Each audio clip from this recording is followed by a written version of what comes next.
दोस्तों, आज का विषय है कि भगवान की, परमेश्वर की शक्तियाँ तथा विभूतियाँ अनेक प्रकार से जानी जाती हैं कि इन विभूतियों का कोई अंत नहीं है। अतः समस्त विभूतियों तथा शक्तियों का वर्णन कर पाना संभव नहीं है। महाभारत में गीता जैसी शुद्ध पुस्तक में श्री कृष्ण अर्जुन को समझाते हैं। अर्जुन की जिज्ञासा को शांत करने के लिए केवल थोड़े से उदाहरण प्रस्तुत किए गए हैं। इसका मकसद ये नहीं हुआ कि गीता अपने आप में परिपूर्ण है, यानी गीता परिपूर्ण अगर है भी तो भक्ति के द्वारा परिपूर्ण है। भगवान की शक्तियों का पूर्ण वर्णन संभव है ही नहीं। भगवान की शक्तियों का, उनके कला कौशल का, उनके स्वरूप का, उनके विस्तार का कहीं अंत है ही नहीं। और जिसका अंत ही नहीं है, जो अनंत है, भला उस अनंत का पूर्ण वर्णन कैसे हो सकता है। लेकिन क्या भक्तगण भगवान की लीलाओं से वंचित रह जाएंगे? तो नहीं दोस्तों। हम सांसारिक बुद्धि, ज्ञान, बल और वैराग्य से सब कुछ पा सकते हैं, लेकिन भगवान की लीला का दर्शन पूर्ण रूपे नहीं कर सकते हैं। लेकिन जिस समय हमारे अंदर प्रबल भक्ति आ जाएगी, उस समय भगवान वह आत्मचक्षु नेत्र को खोल देते हैं, जहां पलक झपकते हैं अनंत कोटि जन्मों का साक्षात्कार हो जाता है, और तब भगवान की पूर्ण लीलाओं का ज्ञान भी हो सकता है। क्योंकि जा पर कृपा राम के होई, ता पर कृपा करे सब कोई। सब कोई करने का मतलब यह नहीं है कि सांसारिक लोग करते हैं।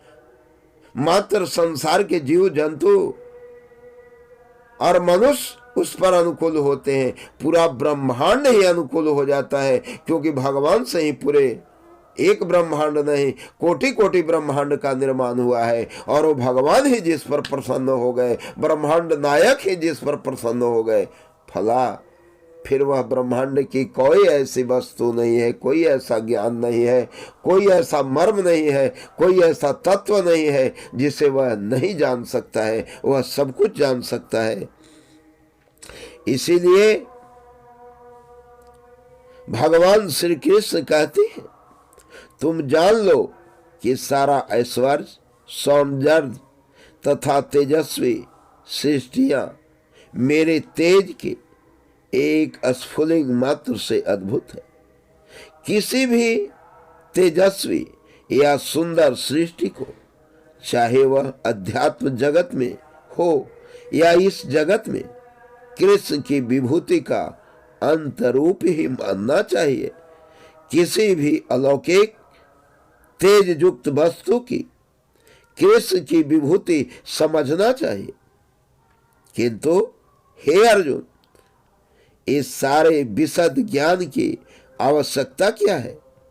मैं तो अपने एक अंश मात्र से संपूर्ण ब्रह्मांड में व्याप्त होकर इसको धारण करता हूं। यानी भगवान का पूर्ण रूप नहीं, भगवान का एक अंश ही पूरे ब्रह्मांड में है। तो आप अंदाजा लगा सकते हैं, अपने सूक्ष्म बुद्धि से सोच सकते हैं कि पूर्ण भगवान कितने व्यापक होंगे। परमात्मा के रूप में ब्रह्मांड समस्त वस्तुओं में प्रवेश कर जाने के कारण परमेश्वर का सारे भौतिक जगत में प्रतिनिधित्व है।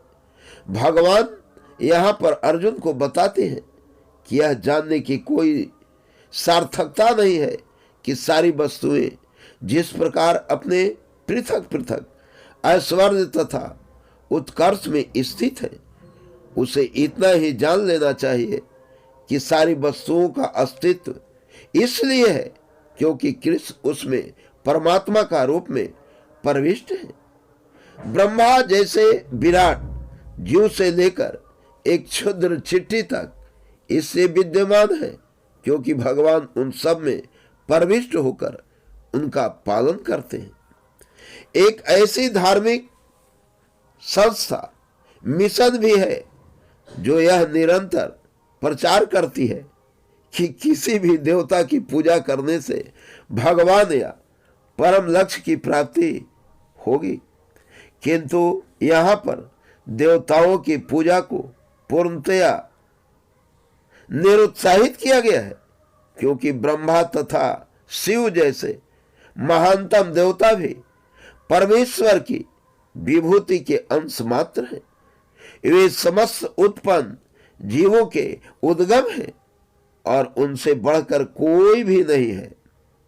वे आसमूर्ध है जिसका अर्थ है कि ना तो कोई उनसे श्रेष्ठ है ना उनके से तुल्य उनके समान।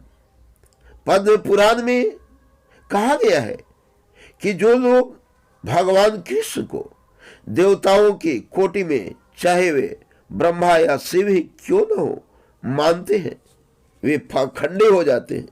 किंतु यदि कोई ध्यान पूर्वक कृष्ण की विभूतियां एवं उनकी शक्ति के अंशों का अध्ययन करता है तो वह बिना किसी संशय के भगवान कृष्ण की स्थिति को समझ सकता है और अविचल भाव से कृष्ण की पूजा में स्थित हो सकता है।